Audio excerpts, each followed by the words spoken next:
Hello sa lahat. Ang title ng video ito ay ang message ni Father God para sa mga Pilipino sa Pinas tungkol sa bagyo natin na yun at yung mga bagyong darating in the future. So, first of all, sana okay kayo sa bagyo, and if hindi, okay? Hindi, huwag kayo matakot, huwag kayo mag-alala. Pray. Just pray. Then, si Jesus Christ, He will give you yung peace sa puso mo at isip mo. Huwag kayo mag-alala. Ay, alam ko madali magsalita.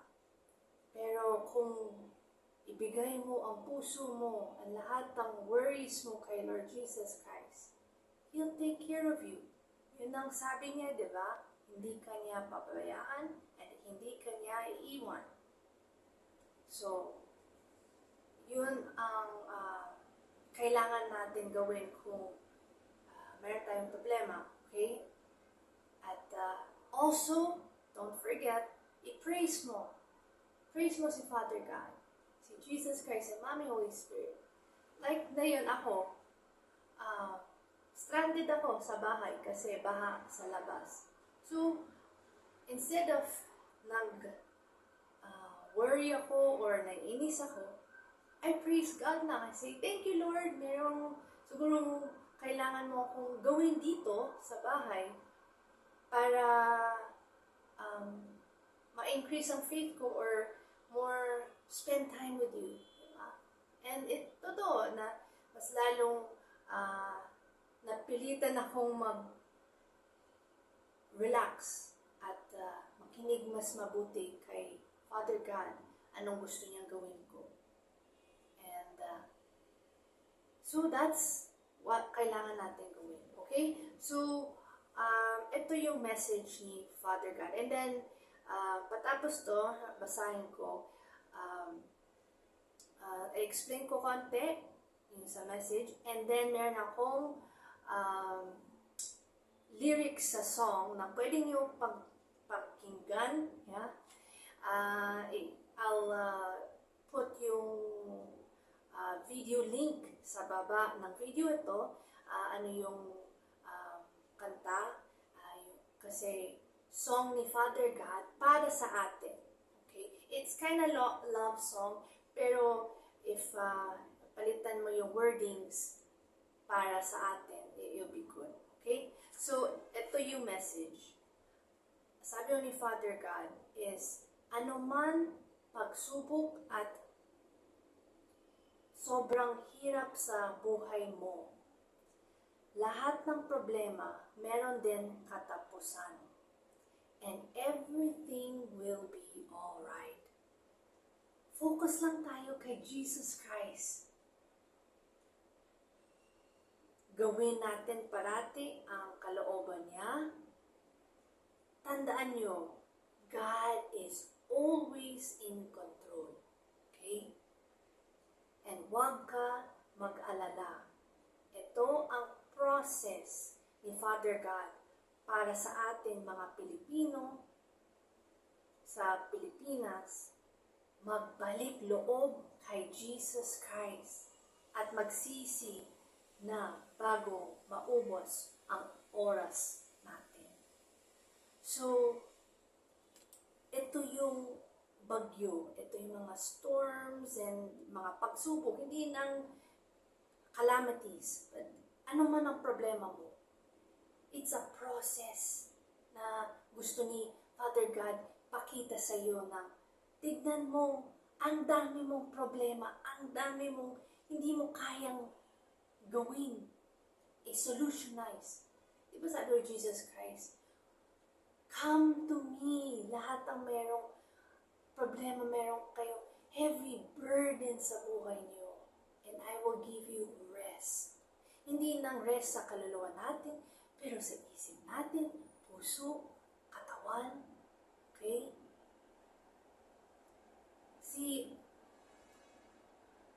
Madali magsalita. So, Sabihin niyo sa akin, ay, ang dali mo naman magsalita kasi mag-preach ka. Pero, alam niyo, nadaanan ko na yung hirap noon eh. Yung pagsubok ng sobra na to the point na hindi ka nakatulog kasi meron kang problema sa pera or yung mahal mo sa buhay na nakasakit ng hindi mo kaya alagaan. Nagawa mo na lahat pero mas lalong grabe ang sakit niya. And malapit na mamatay. You see, nadaanan ko lahat yun eh. Pero, nagtiwala lang ako kay Jesus Christ, Father God, and Mommy Holy Spirit. That I said, ano man ang kalooban mo, pakita mo sa akin, Lord.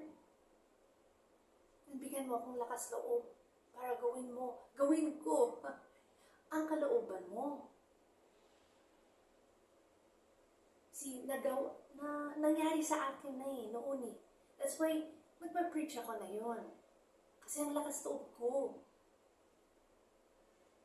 Nangyari sa akin. And na-survive ko. So that's why I'm encouraging lahat ng mga Pilipino sa Pilipinas that alam ko itong mga bagyo at mga problema niyo, mahirap. Oo, wala naman madali sa buhay, di ba? Pero, mag-give up ka ba? Nasusuko ka, like, Lord, ayaw na, tapos na ako. Wala ka naman dito eh. Hindi. Andyan siya parati sa katabi mo, sa puso mo. Pero, the thing is, focus ka ba sa Kanya? O baka sobrang focus ka sa problema. Katulad ni Peter, di ba? Sa disciple Jesus Christ. When focus siya kay Jesus Christ, kaya niya maglakad sa tubig. Imposible yun, di ba? Pero, when focus siya sa, ayun yung bagyo, nako, grabe, ang lakas ng hangin, lakas ng waves. Ayun, nalunod siya. Pero, hindi siya nalunod ng sobra na,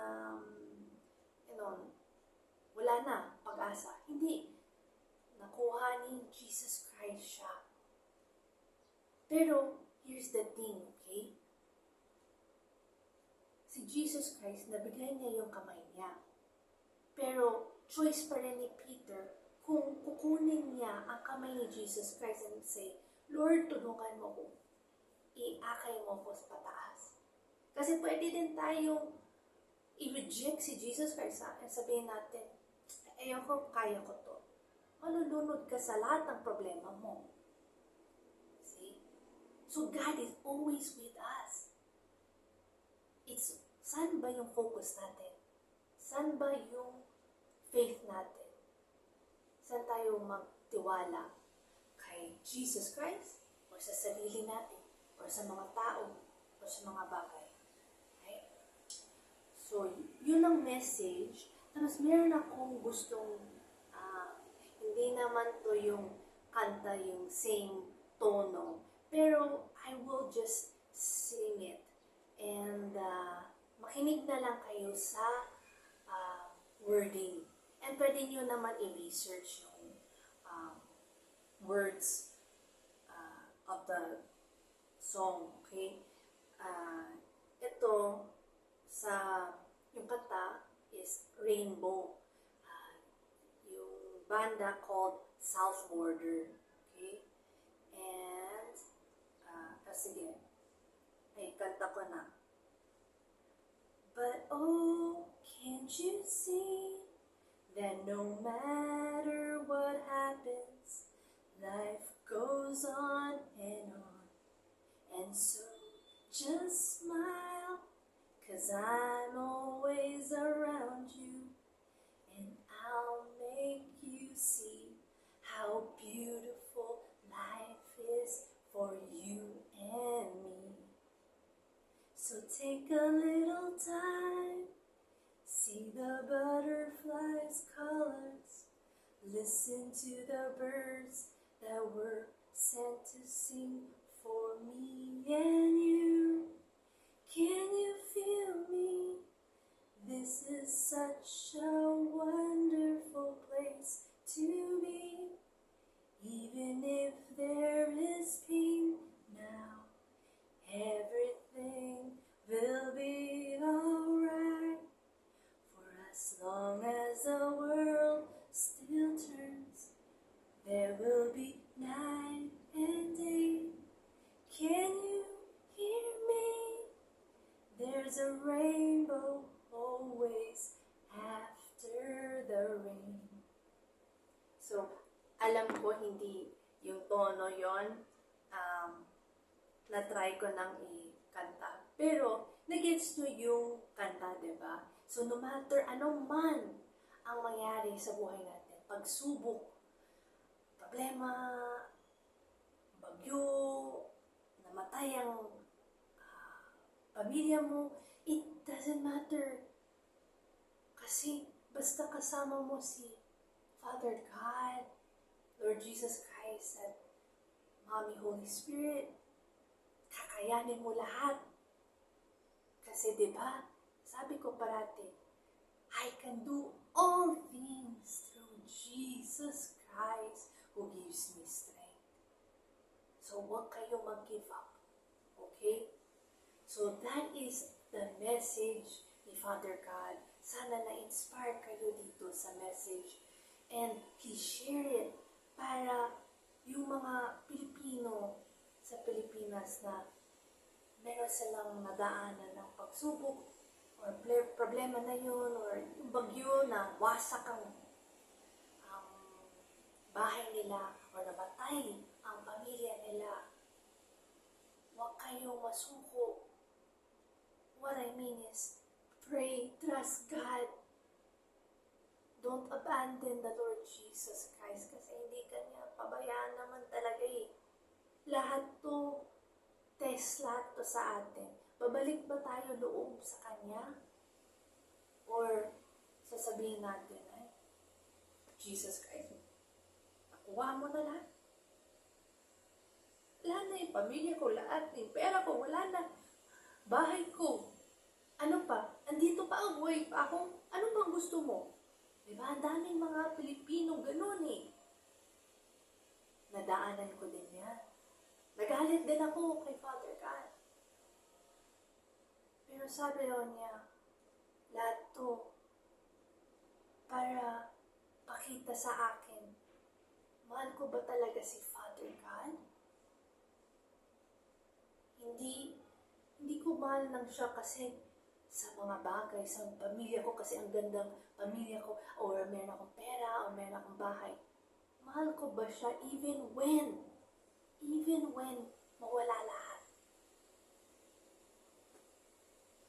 Nangyari yan sa akin. Nabangon ako.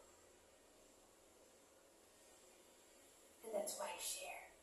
And when ma-realize mo yun, and when na-increase mo yung faith mo ulit, at magbalik loob kay Jesus Christ, at magsisi ka, change yung buhay mo, then you can be an encouragement sa mga tao. Katulad ko. Kasi ang daming taong kailangan tulong para magising ang mga Pilipino sa katotohanan. So, this is the end of the video. May Jesus Christ bless you.